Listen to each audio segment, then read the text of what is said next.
All right. Good morning. Good morning. Good morning. Good morning to everyone. Before we get started, let me check, make sure I'm good with all the platforms. Over here on LinkedIn right now, checking LinkedIn. What up, LinkedIn? If you're tuning in from LinkedIn, good morning for you. Good morning. I usually go live on just three platforms, my three major ones, which is YouTube, LinkedIn, and LinkedIn, and Facebook is usually where I go live every Monday, Wednesday. I'm checking LinkedIn now. Make sure we're good. LinkedIn, what's up? What's up? Good morning. All right, LinkedIn, we're good. Let me actually make sure I repost it. Now, let's get it. LinkedIn, we up. LinkedIn, we good. All right, let me make sure I'm good over there on. I'm checking LinkedIn now. All right, good. So LinkedIn, we're good. Let me check Facebook real quick. Yeah, Facebook. Good morning to you all. Happy Friday. Facebook real quick. All right, Facebook is good. All right. And now I'm checking YouTube. YouTube.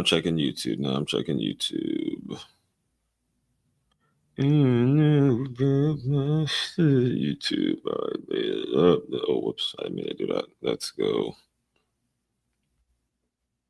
All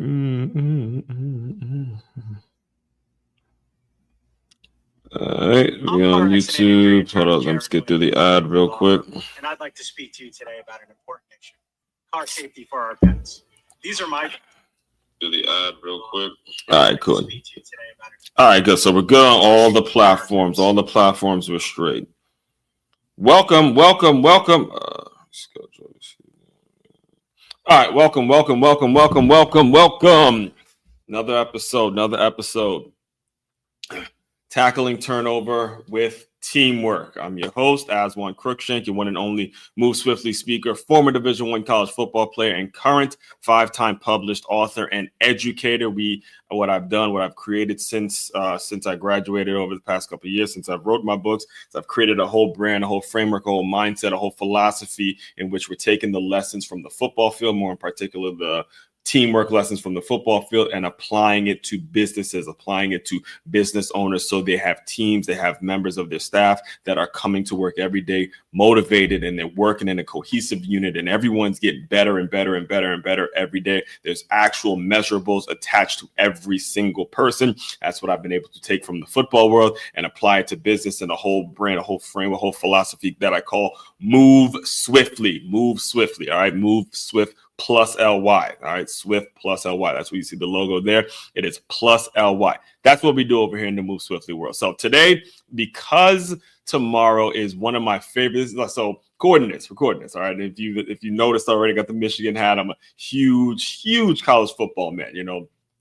Over the years, since I've been through playing, I've been really gravitated more so to the college game, seeing that I was a part of it. I've been involved with it and the loyalty of it, and when it comes to my business, the way my business works. Now, I'm a diehard Redskins fan. I grew up in Silver Spring, Maryland. I grew up a diehard Washington Redskins fan. That's been, my team since I was young. But as I've gotten older and I've learned the business side of it, the coaching side of it, the organizational side of how these football programs and how sports programs come together in general, my interest is more so in the college game. It was in the college game even when I was playing, but more so I've been more attentive toward what goes on in the college football world now that I know the backstory and now that I know the business. So tomorrow, recording this, we're doing this live December 6th, 2024. And tomorrow is one of the most sought after, one of those days in college football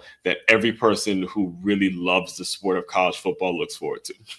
It's one of those days where you're like, all right, here is where the rubber meets the road. Now, last week was great. I'm not taking anything away from last week. Rivalry week, we saw a lot of rival teams, saw a lot of, dust-ups between coaches and people going after it. With a lot of things where a lot of questions were somewhat answered last week in terms of who was for real, who was a contender, who was a pretender. A lot of that stuff was talked about or was seen last week in rivalry week. But there's nothing like this championship week, man.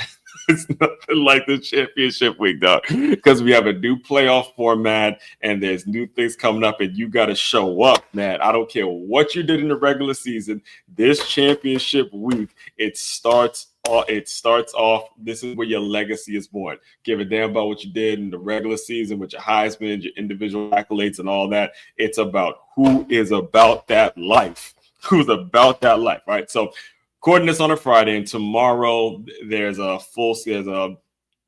it's a bunch of conference championship games tomorrow that I will be tuning into. More than likely, that's what Monday's show is going to be all about, me reacting to what I saw in these college football playoffs and all that kind of stuff. So today I have to tell you, I have to go back because I've never actually done an episode like this because I just got these back for a while. My nephew, I went home for Thanksgiving. My nephew been keeping them right here in this little case, all my college championship rings from Stony Brook to Carson Newman.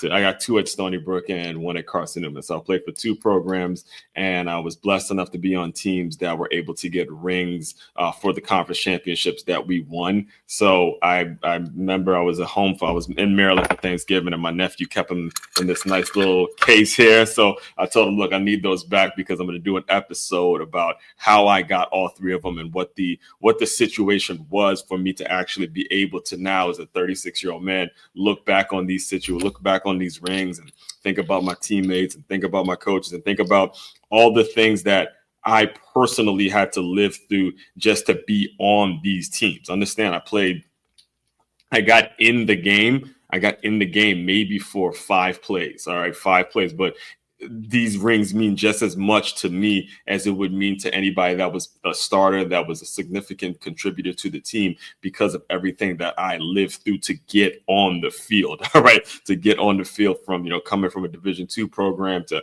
having an ACL injury to being in the working world and really not being recruited. Like, so many things we got to get into today in terms of me covering why this means so much. These 3 mean so much to me, and just how important the team is. The team. This is why a reason that I've been such a huge Michigan fan for virtually my entire life is because it has always been about the team. Yes, we have Charles Woodson as a Heisman, but even with Charles Woodson, it's always about the team. Such a huge fan of the team. The whole business, everything I'm about is about the team. All right. So before we get into that, let me get through a few announcements here real quick. First and foremost, we are back tomorrow morning. Free boxing lessons. Anybody that is in the West Palm Beach area, if you are interested in free boxing lessons, will be out at Okalele Park. Just message me and I'll send you over the details. Every 2 weeks, we're going to be doing that tomorrow, and then the next 2 weeks after. It's going to be exciting. Again, if you are interested in doing that, hit the QR code right there, and I'll get you squared away. Next thing, business owners, freeguide.makeyourmove.com. It's freeguide.makeyourmove.com. I've created 10 steps, 10 strategies that you could implement right now that'll lead to less turnover in your business, that'll make it so you have actual actionable steps and things that you have your people doing. That's the most important thing. Again, I've been a part of several businesses that are no longer in business. I've worked with a ton of different business owners. I've seen this mistake happen over and over again. The reason most businesses go under is because you're not allowing your staff to have measurables, attainable measurables every single day. And you're not pushing them to make sure that they're reaching these measurables every day. A measurable can be something as simple as memorizing a mission statement, or making a phone call, or coming up with a new way to bring in money, meeting someone, setting up an event.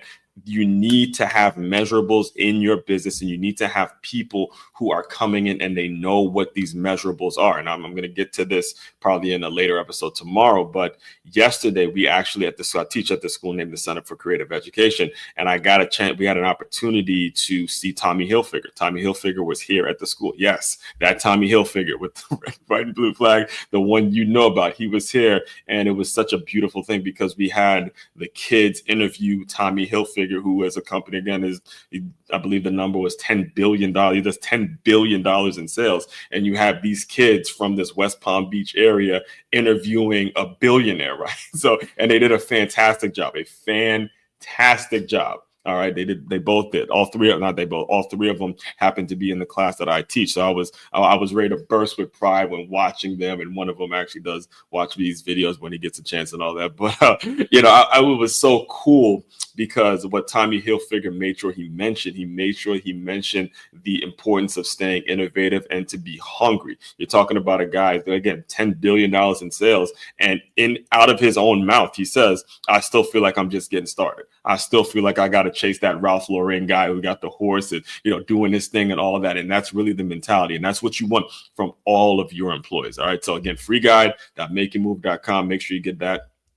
Final thing, patreon.com/as144. That is the exclusive community for business owners who really do want to get better. I've created a Patreon link for all of you all. You can join at the preseason level or the regular season level, the postseason level. I'd be happy to discuss the difference between all three of them in a later time. Just message me for more information on that. All right, here we go. Today's topic. Let me put it up real quick. Championship college experience. Now, before I get to my particular experience, I got to address the current event. But the current event right now is there's been some debate on the current college football playoffs. I'm putting up this bracket because that is the current. This is before, again, I'm recording this the day before the conference championship games. And right now, as it stands, this is the new format of the 12-team playoffs. All right, we have Oregon number 1, Texas number 2, SMU number 3, Boise State at number 4, which I'm gonna dive into that in a second. Then we have Penn State number 5. Now, keep in mind, Penn State and Oregon are playing tomorrow for the Big Ten championship. You have Notre Dame number 6. You have Georgia number 7, who I've been on record saying that I believe Georgia is going to be the national champions this year. You have Ohio State number 8, Tennessee number 9, and it was Tennessee 9, Indiana 10, Alabama 11, and then Arizona State 12. So I'll just say it now. I don't have an issue with it. I don't have no issue at all with the 12-team playoffs and how it turned out. All right. Now, granted, a little biased. You see, I'm a Michigan fan, and when I'm not rooting for Michigan, I'm actually rooting for Florida State. And neither one of them teams, I don't have a horse in the race this year. Both of those teams last year went undefeated this time of year, and again, that's just kind of the way it works. Everybody has to eat it, right? But in regards to the argument that I've been hearing in terms of how the 12-team playoff system is not really bringing out the best, or it's not fair, because most of the people who are arguing against it, they're basically saying that this Boise State thing is ridiculous, that SMU, because they play in a weaker conference like the ACC, they don't deserve to be in it. And it could very well happen that Clemson goes and beats SMU tomorrow, and then that knocks them out the playoffs. And then you have a couple teams like Arizona State, who, again, they can lose this week. I can't remember who they're playing in the Pac-12, but then you have this Boise State that gets a first-round bye. So, yes, I can see the argument from some people who may think, okay, you get inferior teams that don't play in strong conferences and all that kind of stuff, and they're in, and you get teams like Alabama, Ohio State, Tennessee, Penn State, Indiana, Georgia, teams that play for Power 4 conferences are playing for conferences that are known, and they have losses on their resume, 2 losses on their resume, whatever it is, and they're still in. How they're saying, oh, well, they shouldn't be in. Like, I've heard some people make the argument that Ohio State shouldn't be in, and that Alabama shouldn't be in, and Notre Dame shouldn't be in, which I disagree with. I think that this particular system is so much better than a 4-team playoff system. I was an advocate maybe for 6 or 8 teams, maybe 12 might be overdoing it, but I think it's better to have it like this, particularly because of what happened last year. Again, a diehard Michigan fan, but my ideal situation would I would have loved to see Florida State and Michigan get into the playoffs, and Michigan goes. Michigan did go undefeated, but Florida State also went undefeated. However, because they were playing in a weaker conference and they lost their quarterback, the committee said, "Oh, well, Alabama's the better team," and they go and put Alabama in, and they kick Georgia completely out. When that happened last year, I knew at that point you have to go to more teams. There's no way it can only work with 4 teams because both Georgia and Florida State deserve to be in the college football playoffs last year. All right. Now, as someone who was paying attention to the situation, I was kind of some of the fan in me was rooting for Florida State, and I felt a little bad for Florida State until they go in the Orange Bowl and they get their ass kicked by Georgia, completely debunking this myth and making it seem like the SEC invented football and everything that you tried to do with more playoff teams. Basically, the reason that this whole playoff system started was because the SEC was winning too many championships. There was a period there where it was LSU. I think it started when LSU played Alabama twice that year, and it was simply the only game to watch. Then for years, it was Georgia and Alabama playing against each other. So it seemed like every single year, the national championship was going to an SEC school, right?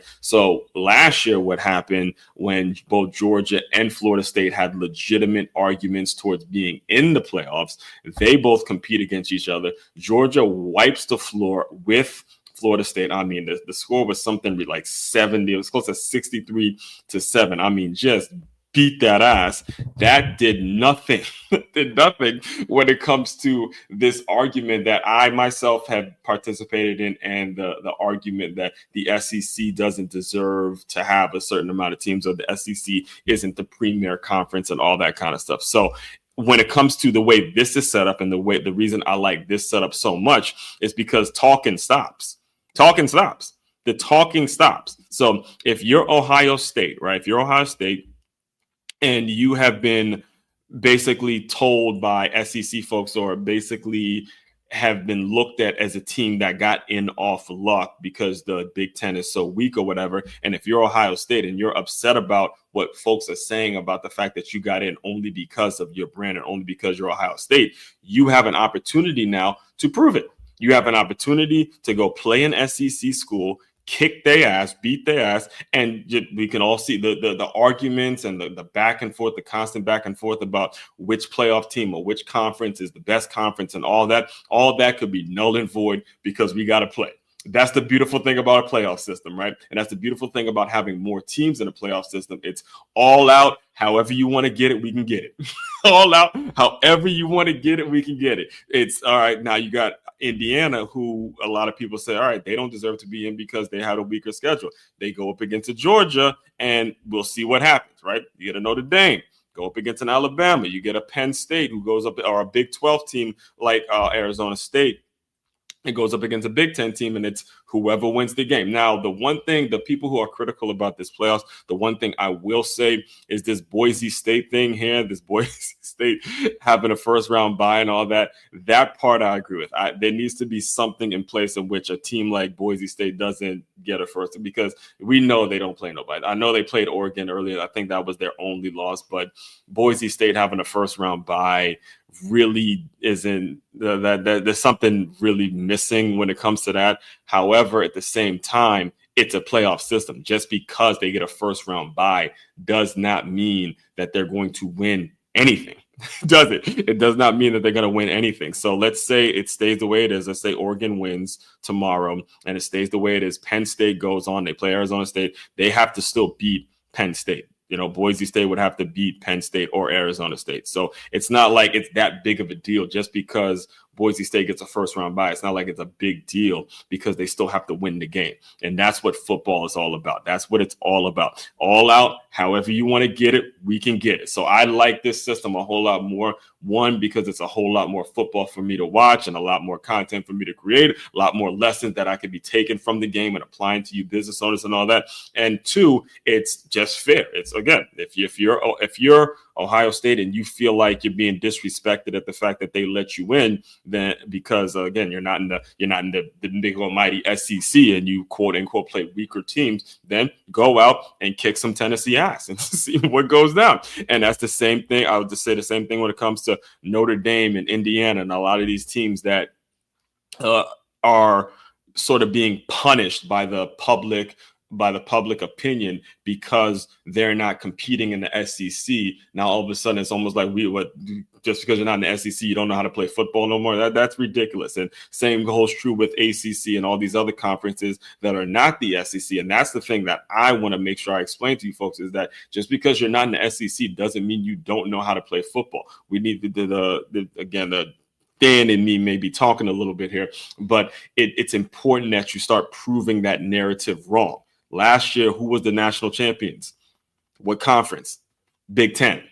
Straight up. And we had to beat an SEC team to get there. Granted, hey, it was a win. It was a nail biter in that Rose Bowl, but at the end of the day, we went through an SEC team to get to the national championship, and we won it. The SEC champion at the time, which was Alabama. All right, and that's just my take on it. I'm probably we'll see how tomorrow plays out, and everything is set, and all the bowl games are set, and all that. We'll see how tomorrow plays out, and all that kind of stuff. But at the end of the day, man, look, you got to play the damn game. You got to play the game. So all the back and forth and the debating on who got it right and who didn't get it right and all that, the reason it has gone to 12 teams is to see who going to play the game, because we're going to play the game and we can see it's all out. However you want to get it, we can go get it. All right. So as far as today's topic is concerned, my championship college experience. Today, I will be talking to you guys about the 4 years that I spent in college. I spent 4 years in undergrad, and I was on the first 3 years I was on 3 different campuses in 3 different states. All right, graduated in 4 years, and I ended with all 3 of these. All right, all 3 of these rings. And again, I look at these rings, see my name on it, and there's so many memories that rush back. All right, so today I'm going to walk you through some of the biggest lessons that I learned from each one of those 3 seasons, how they came about, and what college is supposed to be about, in particular, what college athletics is all about. I'm not just going to put this into a football thing, because one of the things that I learned when I graduated from college, and I spent a good deal amount of time being a recruiter, like a college scout, and I would go work with families,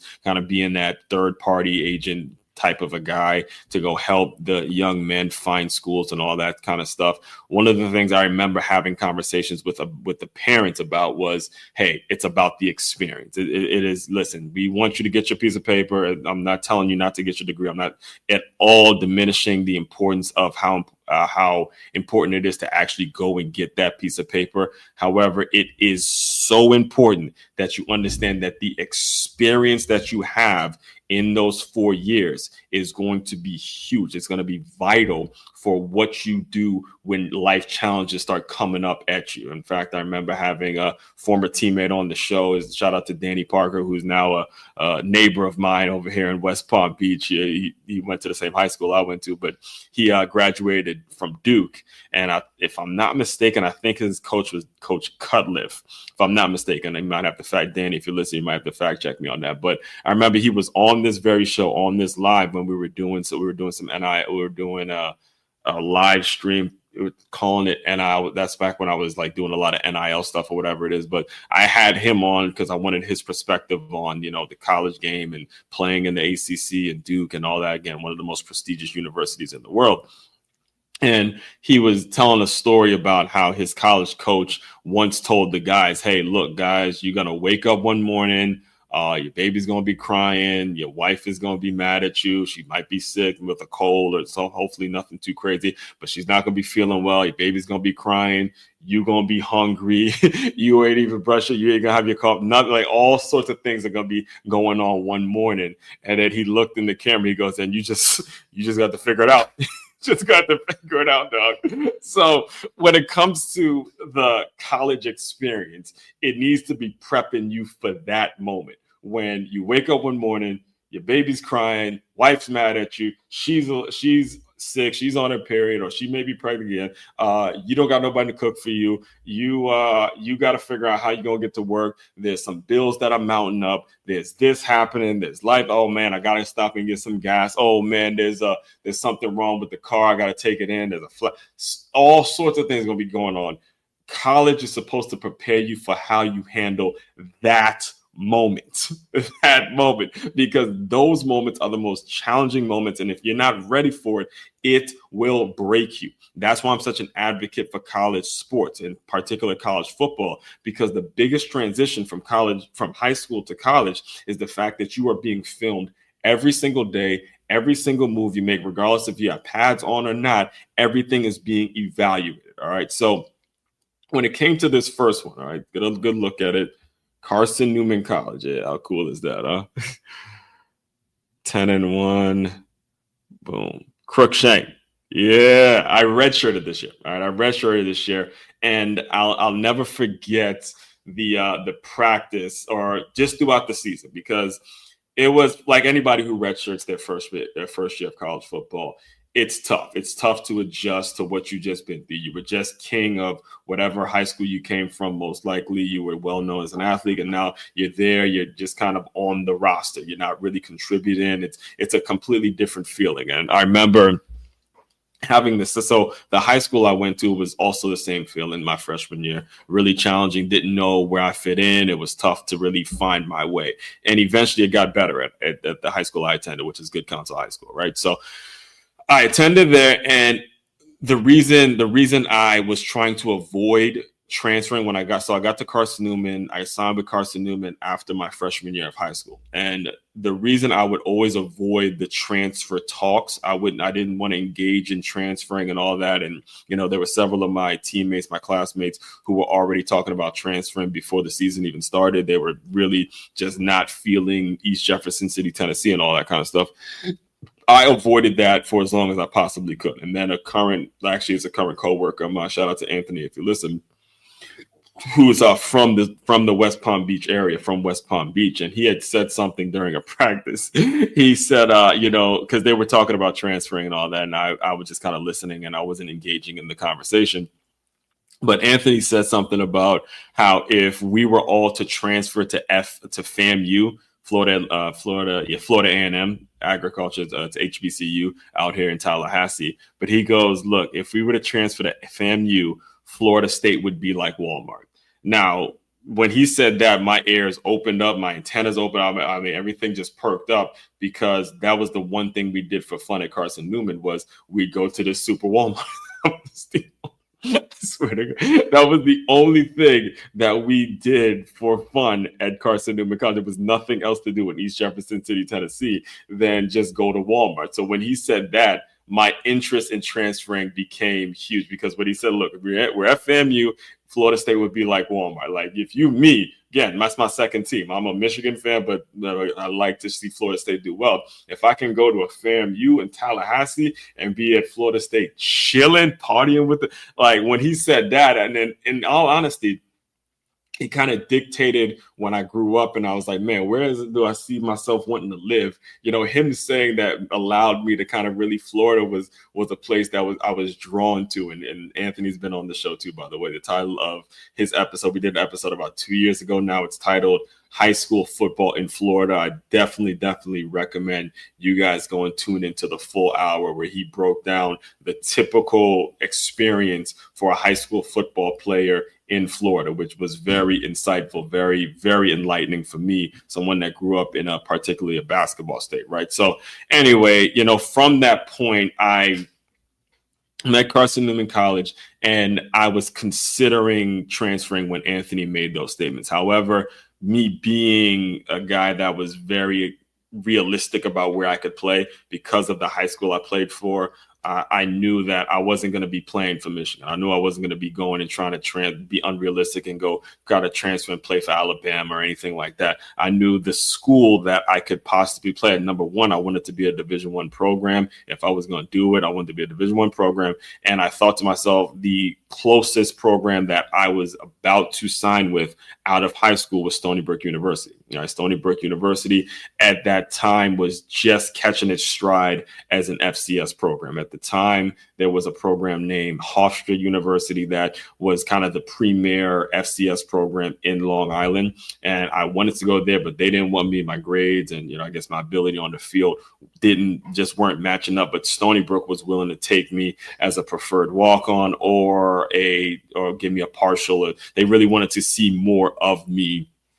And they gave me a proper evaluation. And it was really the only opportunity I had to go play D1. And that's, when you're playing football in high school, that's one of the things that you always want to do. It sticks up in you. So I was so close to being at Stony Brook out of high school, but at the 11th hour, my grades just weren't good enough to take the risk and stuff like that. So it was something that it was kind of an empty feeling of me wanting to go play Division I ball. And when I met Anthony, when I met a lot of the guys that I met at Carson Newman, it was a lot of similar. The stories were very similar. So I called Coach Golf, who was at the time he was the recruiting. He basically recruited Maryland from Stony Brook, and we got in touch, and he made sure I got my release papers and all that kind of stuff. This was years before the transfer portal, guys. So this was me having to go through protocol. I was going to have to sit out a year. I wasn't going to be able, all sorts of things come up. NCAA rules come up when you had to transfer, at least back in the days that I played, right? So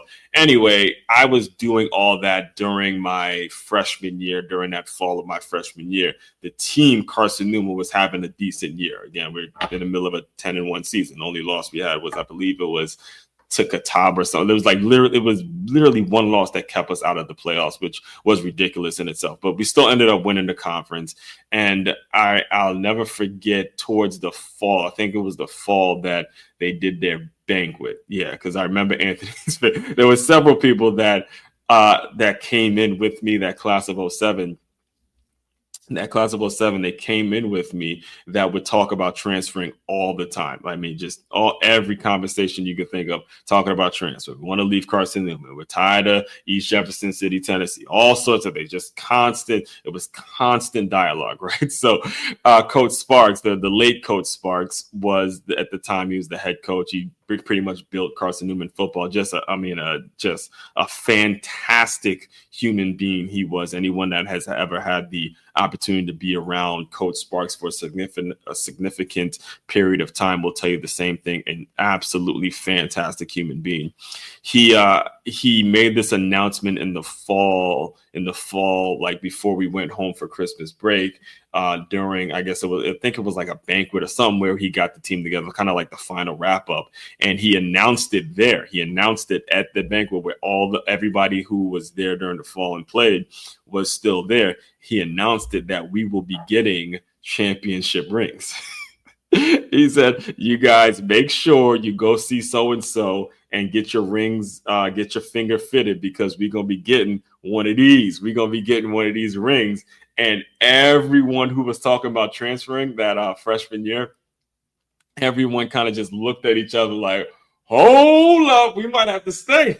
We might have to stay to get one of these this spring, because, when we came back there in the spring, we were going to, I think that's when the banquet was and the rings were going to be ready. So that's when, we got them when we came back that spring semester. And so what happened was, the plan for me wasn't to actually go back the spring semester. It really wasn't. At this point, I wanted to get to Stony Brook. I had already asked Coach Sparks for my release papers, and I sent them over, and, I was ready to, go after the Stony Brook opportunity. But I didn't get in that spring semester at Stony Brook, and I had to go back to Carson Newman, and I was able to, take part in, who knows? Again, this is something that's normal as a freshman in college, 18-year-old freshman in college. The school may grow on you, and, opportunities come up, people leave, all that kind of stuff. So I was fairly optimistic when I came back that that second semester of my freshman year in college, right? So here's what happened, and here's where the story gets crazy. Here's where the story gets to the point where now everything I was telling you before about challenges and everything I was telling you before about how do you respond to challenges, how do you get yourself back up, and unfortunate things happen in life, and this happens in life. All sorts of things can happen, right? Because I get back to Carson Newman that spring semester, and they pick. So basically the way college football works is they have something called winter workouts, and in these winter workouts, a lot of teams actually do this, because I remember doing this at Stony Brook when I finally did get to Stony Brook, was they split the guys up into several teams, and these teams have certain competitions, like who can flip tires down the field the fastest, who's going to win in tug of war, and they have all sorts of games that they do, winter workouts. This is kind of the way the college winter workouts work. So I remember they were putting everybody together in teams for the winter workouts at Carson Newman, and I'm talking about the first day of winter workouts, the very first day. And I remember getting a motivational speech from, I think it was Dino, who last time I checked, Dino is I think he's a safeties coach at Liberty. I know he's coaching in college somewhere. But so he picked Jamie Brian. Yeah, so he picked me for his team group or whatever. And the first day of winter workouts, I'm talking about the first day of winter workouts, when I got back to Carson Newman that January, is when it happened. And I tore my ACL. I'll never forget it. It's me going against a kicker. So we're basically running. I'll show you. So it's me. The competition is here, right? So me on one side and the kicker on the other side, and we're hopping on one foot. Damn 40 yards down the field. Hopping on one foot 40 yards down the field. I'm about to beat him, and then before I know it, the next thing I knew, my ACL goes. Tear my ACL. It's right here. I'll show you guys the scars right there. See it? Let's look at it. Look a little closer. Let me show you. See that? See that scar right there? Yep. I show kids that all the time. When they talk about how they're going to be playing in the league, and, I got football and I don't need to focus on my studies. I'm good. I'm nice on the field like that. I show them that scar all the time, because that scar made it so I had to sit. I was out of football for the entire year. My entire sophomore year, I was out of football. Not only, think about what I was telling you before. I had already gotten my release. I already told him I wanted to transfer. I didn't want to be at Carson Newman, right? I basically was telling them I wanted to be at a different school. And boom, there goes tearing ACL. And now my recovery and how fast I recover from the surgery and all that kind of stuff, it's not something that I'm looking at it now. If I'm the coach of this player, it's not something that I necessarily need to make a priority. Not to say that Coach Sparks and the Carson Newman staff didn't care about me, but it was like, look, we got to focus on the guys that want to be here. We got to focus on the guys that didn't ask for the release papers or isn't looking around at other schools and all that kind of stuff. And, it was basically just me left to say, hey, do you want to continue to do this? Do you want to continue to do this or not? And I had to face that decision. So that happened, and I'll never forget when we actually got the ring. We got the ring that day, because when it was given to us, the Coach Sparks asked us to, before we opened it, he said, go to any adult in the room that you may feel comfortable with, or that you may, because he knows it's a Division II program and there's a lot of turnover. There's a lot of people coming in and out, whether they're transferring down from D1 to D2 or high school guys that are looking for a different shot, or junior college guys. It's a lot of things going on when it comes to a program like Carson Newman that takes in so many guys and allows the opportunity for a lot of people to play and all that kind of stuff. So, I went to my linebacker coach at the time. Now he's no longer with us, the late Carl Torbush, who got to know really well that freshman year, and I learned so much about the game of football. If you go look up the name Carl Torbush and what he's all about, he's someone that, again, he's the late, he passed away, I want to say maybe a couple of years ago. I actually wrote about him. I wrote about him in this book, not only this book, but I also wrote about him. I wrote about him twice, because his part of his story my introduction to football. This is it. I got it right here. Carl Torbush. Yeah, Carl Torbush. Yeah, so that was my linebacker. So these are my guys over here, by the way. And let me show you. Yeah, those are my guys at Carson Newman. Shout out to Beast Move and T-Bird. Keeping up with you guys on social and all that. But Coach Torbush was my linebackers coach. And when we got the ring, I asked him to pray for me as we were moving on to different, to different lives, and, things were just going to be changing. So remember him, shaking my hand, praying for me and just saying, look, I know he's been through a lot. I know he's, missing home, and then he goes and tears his ACL. He had an opportunity to play and things change, So he wished me well. And that was the kind of the last interaction that I actually had with him. And next thing I know, a couple of years later, he passes away. So that's where,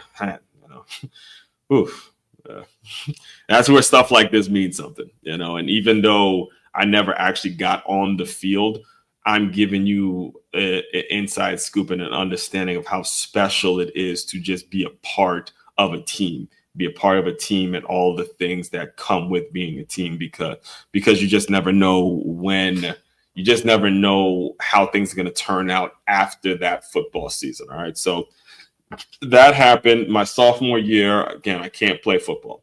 My ACL's torn. I just have knee surgery.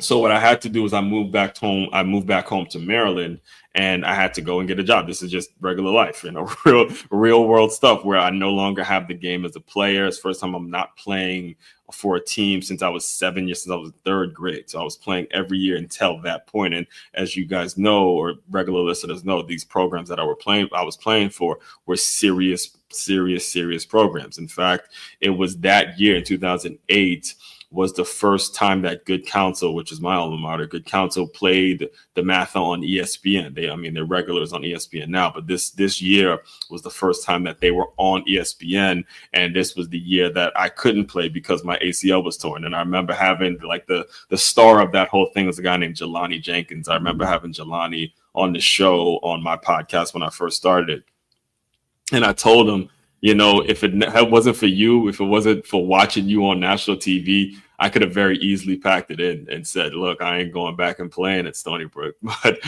because I saw him out there doing him and then signing to Florida and all that, I'm like, hell no, dog. I got to go out there and play, because that was my guy. Jelani was my guy. Shout out to Jelani if you're listening, man. See you doing some big things as well.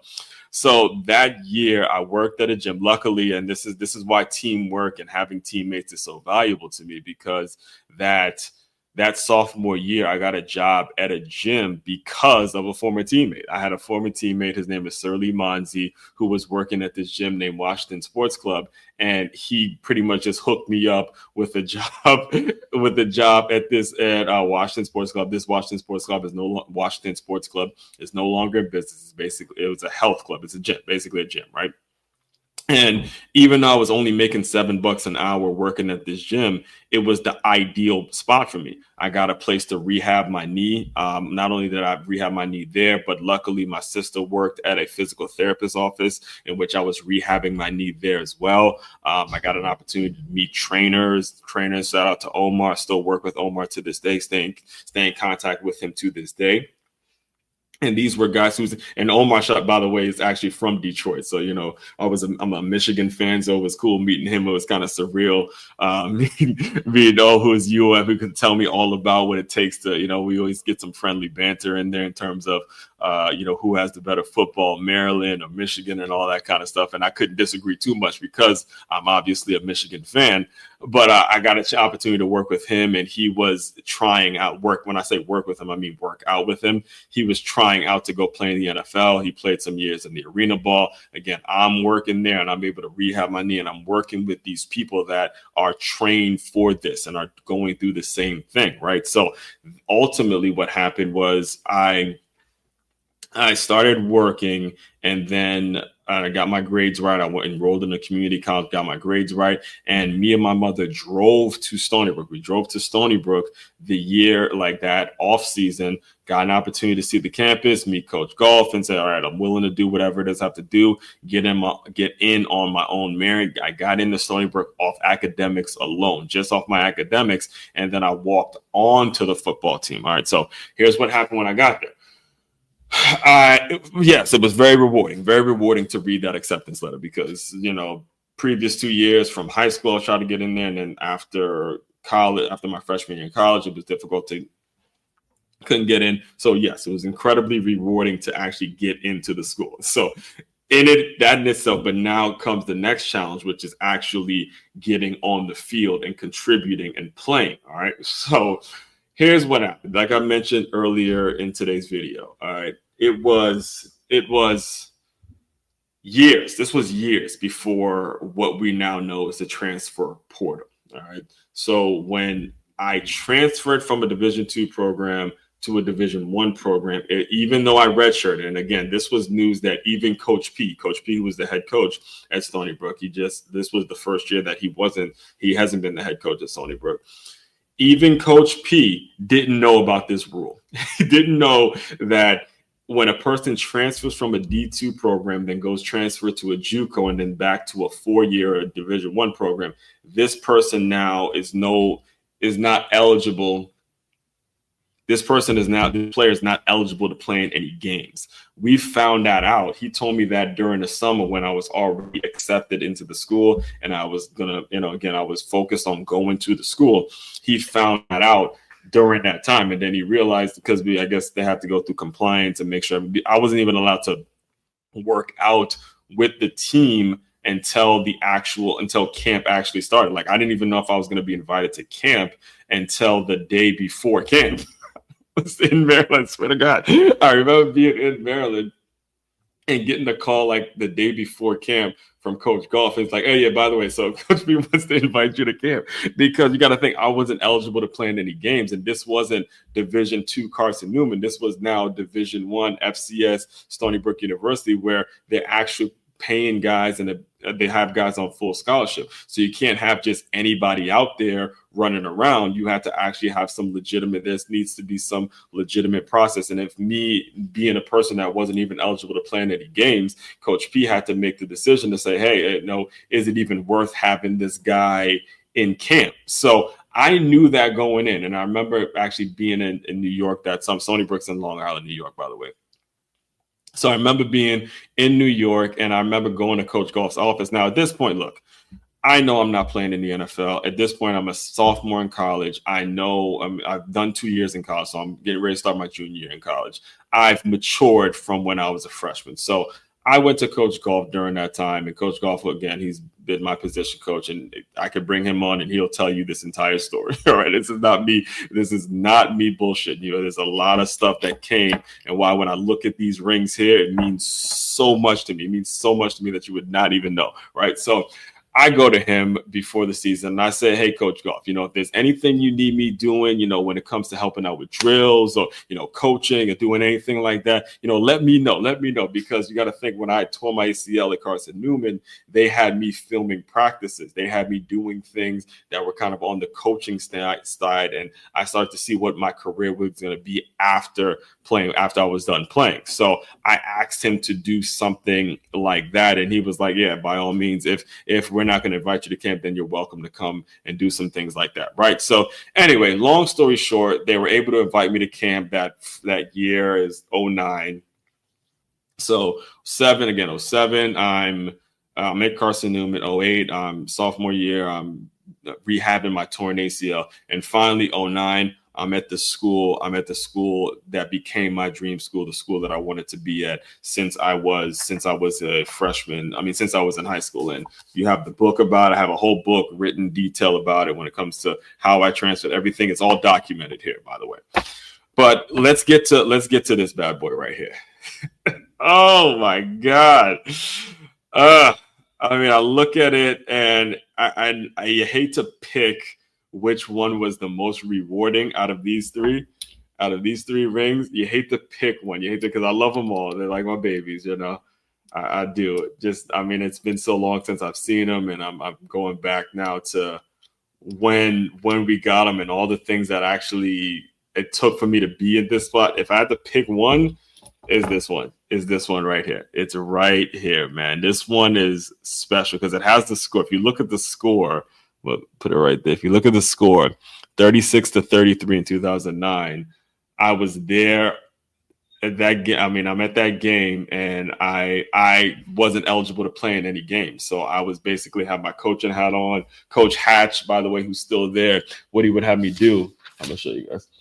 What he would have me do during game days, during the home game days, is I'd be there with a clipboard, writing down the plays, right? Like this was my junior year of college, and this is what I was doing during game days. I'm practicing with the team. I'm on all the scout team stuff. I'm bumping heads, and I'm gaining confidence because I'm realizing, hey, I could have played if my grades were where they needed to be. Hey, and if I hit the weights a little more, listen, I could have easily played Division I football. So, for a while there, coming from the high school I came from, you have those kinds of standards. You start to say to yourself, hold up now. You can't be just watching the Urban Meyers and the Nick Sabans of the world walking across yard and not develop like, hold up, I could thump with these boys. Let's do this, right?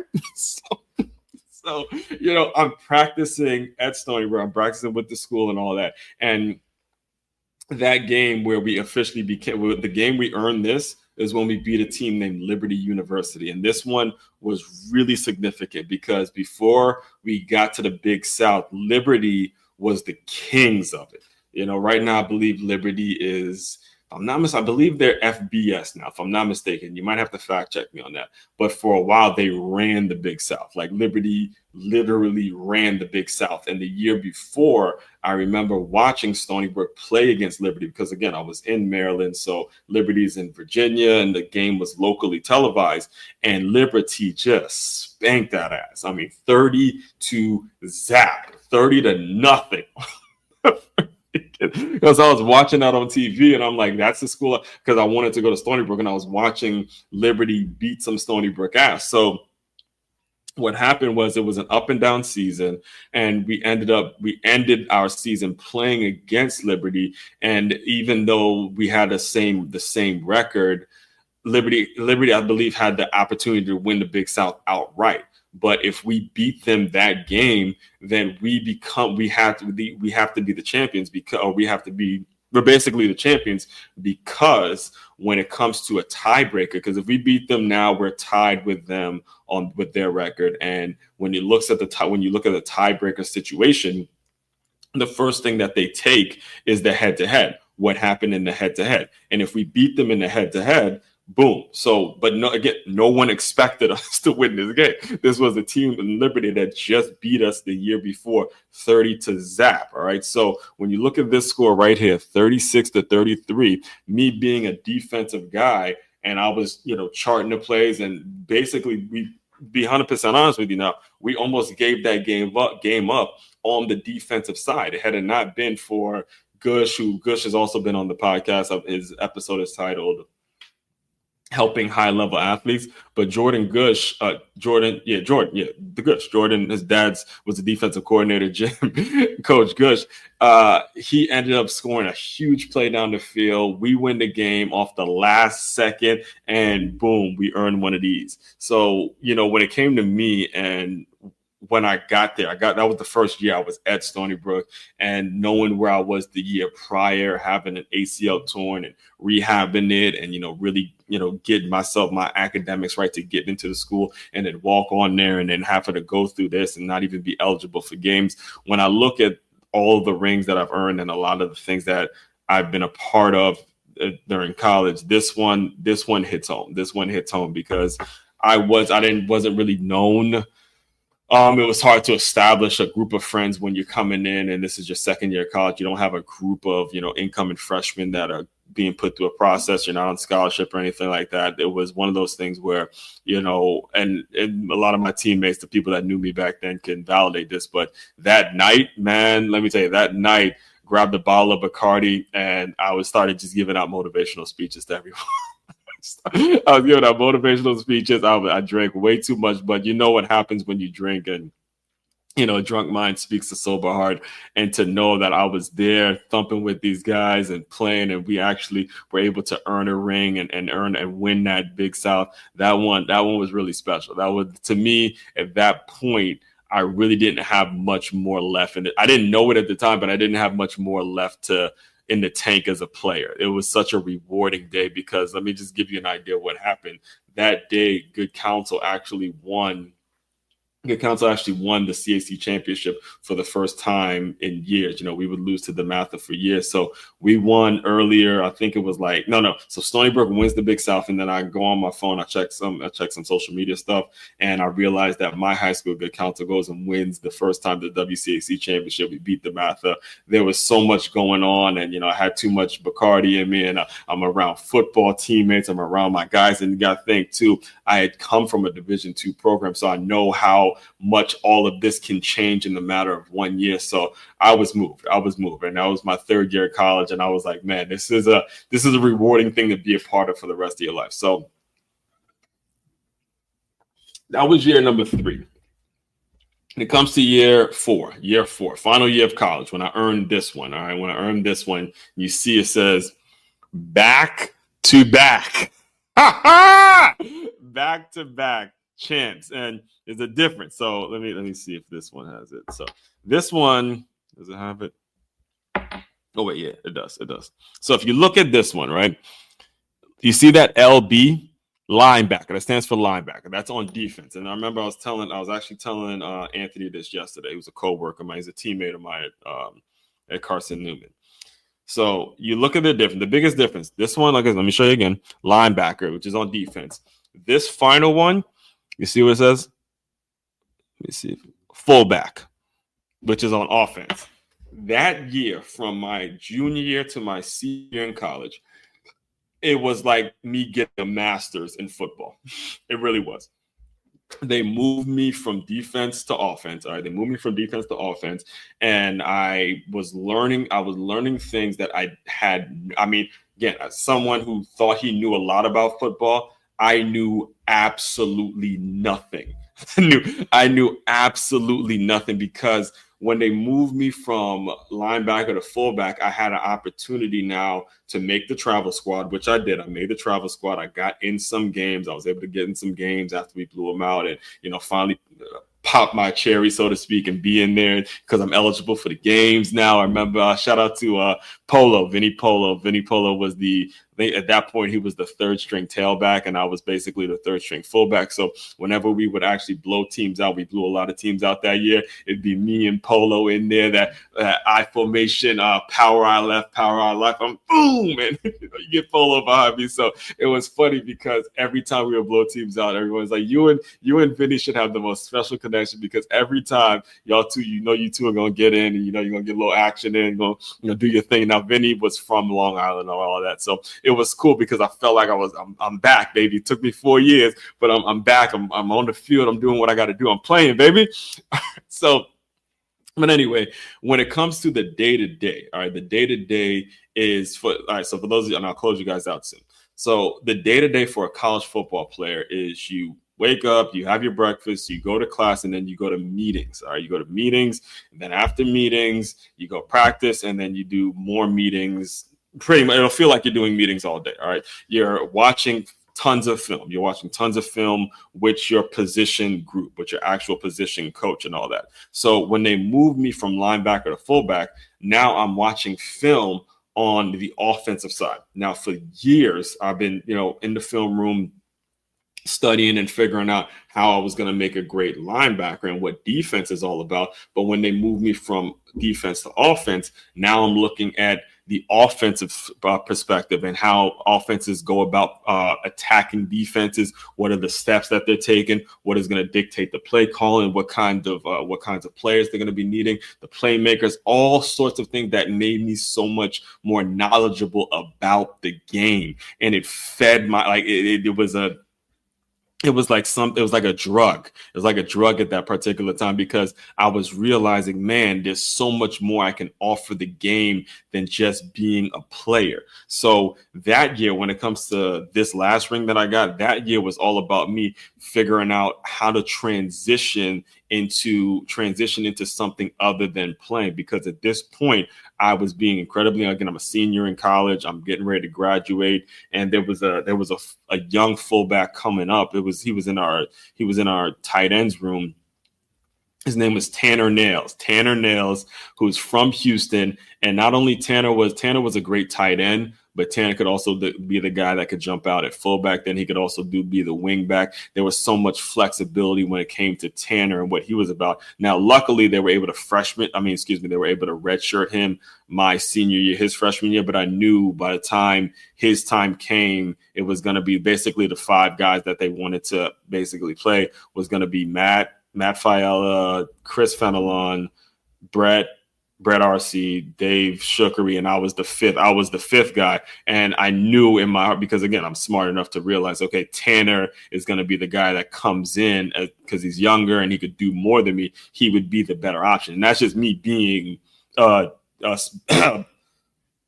man with some intelligence, a man with some common sense. Realize, hey, you got to go with the younger guy. I was developing more as a coach than I was as a player at that time, because you're going to think I had seen the best of the best. High school coach, Bob Malloy, I mean, the best high school football coach in all of Maryland. I had the late Carl Torbush, had the late Ken Sparks. Got an opportunity to work in the working world my sophomore year, to see a lot of entrepreneurs and trainers and be in that manager and see exactly how business works. And then, then I got to Stony Brook, and I found myself more intrigued about evaluating talent and evaluating how players move and stuff like that. And that's what led me to I have to tell my story. I have to tell my story in a way that's going to inspire people to continue to go after their goals, number one, but also be very realistic about where the game is going to take you, what it's all about, and what college football can do for you. And that led me into the role in the things that I'm doing now. So that's what it's all about. And as I close you guys out, I challenge you, as you're watching college football this weekend and you're seeing all these guys. I mean, every single one of these players. I mean, Coach P used to say it all the time when I was at Stony Brook. Is he used to say, there's a lot of success stories in this room. There's a lot of success stories in this room that you would never, ever know about. So when you see the guys out there competing and, see books, the guys like me who have books and have tons of stories. In fact, I'll show you right now. So if you're not, and I have my NIL bundle right here. You got transferring D1, you got Make Your Move, you got the 6-figure athlete, who I did this book with a teammate of mine from Stony Brook. If you see that name, Taj Deshawn, shout out to Taj. All of this stuff connects. And when you think about, or when you're watching college football, when you're seeing everything that's going on, understand that when you are a part of something that you really love, you're part of something that you really love doing, it's more so about how you can use the positive things about it that's going to make it so you can apply it to later on in life and figure out how you navigate the right way to navigate certain things in your life that you can do when it gets tough to navigate. Because I remember actually Taj interviewing me for his podcast a couple of years back when he was regularly putting out his podcast and all that. And he asked me what was life like after Stony Brook. And I told him it was rough. It's always going to be rough. And I don't want it to ever stop being rough. But it's these times that I told you, these rings are just a representation of being able to handle tough moments and handle certain things that come up in the season. When you're part of a team and you're able to be around folks that are going to continue to push you and continue to push you and continue to push you. I mean, just in this particular live stream, I've talked about multiple teams. I haven't even scratched the surface of the amount of teammates that I could have talked about, but several of them have been on my podcast, been on the show. We've talked about it. We've walked each other through certain difficult times, and we still have these things right here about in terms of what we learned, what we were all about, what we can take away, and how we can how we can use all of these lessons, all those things that we had during the season, whether you were the guy that was playing every snap and was the main player, or you were the red shirt or guy that was injured like me and just on the team, or making it travel wherever you were. If you were part of it, it's something special to be grabbed. So take that into consideration during this time in college football, man. It's a beautiful time, great time to be a college football fan. It's going to be some great matchups. I can't wait for it. I'm here for it all. I'll be here breaking down everything. Just, what I would be doing on my Saturday. So all that being said, main website to check out to dive deeper into all my work, it's makeyourmove.com. That's MakeYamove.com. Also, don't forget, tap into the Patreon link, patreon.com/as144. That's where it's going to be exclusive content and exclusive content for the members of the community, for the business owners of the community that want to continue to get better. Everyone out there, continue to move swiftly. We will talk more soon.